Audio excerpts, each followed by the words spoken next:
Here's a story about the the Apta Rav, the Rabbi Apta. He lived, I think, like about 100, 150 years ago. Once someone came to his office in the middle of the night, quiet, crying, weeping, looked like the man had not slept for who knows how long. Rabbi, you have to save my wife. My wife has been in labor already for 2 days, hard labor, and the child just won't come out. And they don't know what to do. Should they make a cesarean birth? They're afraid that it'll kill her and that it'll kill the child. Can you give a blessing? So the Rebbe thought, he put his head down, and he thought for a long time. 5 minutes, 10 minutes. The man thought maybe the Rebbe went to sleep. His head was just down. But he was afraid to wake the Rebbe up. 15 minutes, 20 minutes, his head was on. The Rebbe will lift up his head like a half an hour later. And the fellow wanted to go outside maybe to ask the Chassidim, was it okay? Was the Rebbe all right? What should he do? He didn't know what to do.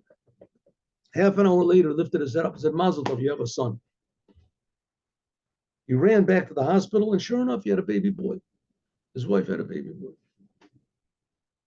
Very happy. But the birth was so traumatic for her that it didn't take that long. She never really recovered.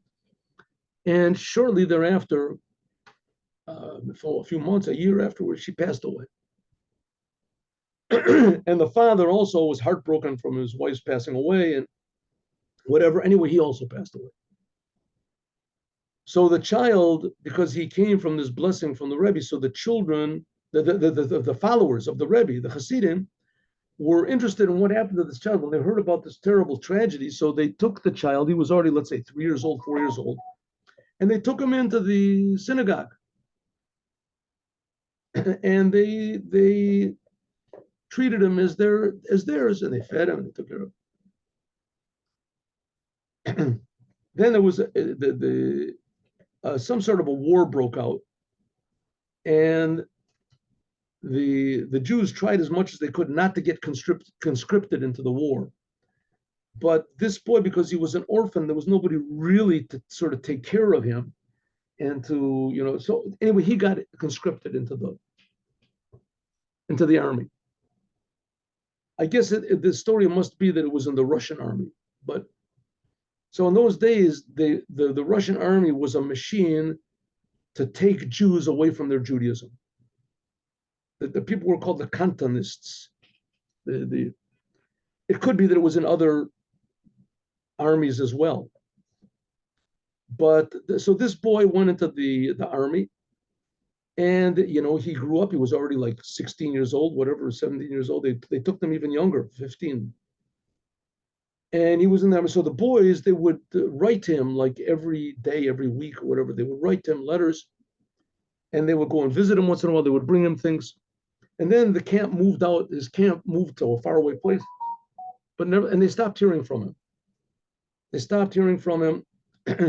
And once in a while, they would get a letter that it's very difficult for him and that they're torturing him. They want him to stop being a Jew, and they want him to eat not kosher food, and they wanted to this.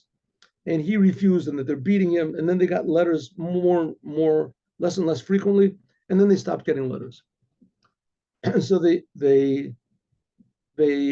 inquired, where is the boy? Where did he go? And some of them even traveled to this faraway place, this faraway camp. And they said, no, they moved to a different place. And finally, after they located where he was, so the commander told him that, he died. The boy died. He refused to eat not kosher food, and he refused to pray like they prayed, where it's the bow down to whatever is Yashkel or something. Anyway, and he wasn't that strong anyway, and they beat him, and he refused to listen, and finally he died from one of his beatings. He refused. He just refused. So they went to the Rebbe Apt, and they gave him the sad news, and he says, I know that that's what happened. He said, I want to tell you something. He says, that's the reason that this boy did not want to come. His mother was in such hard labor, because the soul of this boy saw the tortures that he was going to go through in the world. And he was afraid that he would not have the power to withstand these tortures and tribulations, and that he would just change his religion.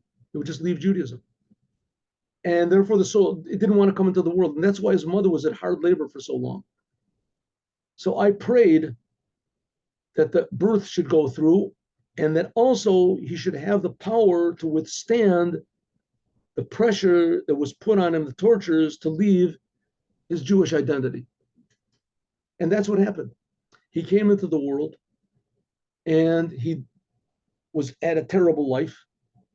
And they tried to force him to change his religion, but he had the fortitude and the power and the strength to withhold the temptations and to remain loyal to his Jewish identity and his Jewish soul and to the truth.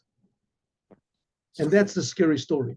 That's why he said I had such a difficult time and to put my head down for so long and to convince the soul to come into the world and that I would help him with his challenge. Have a good day with Mashiach now. Amen. Have a great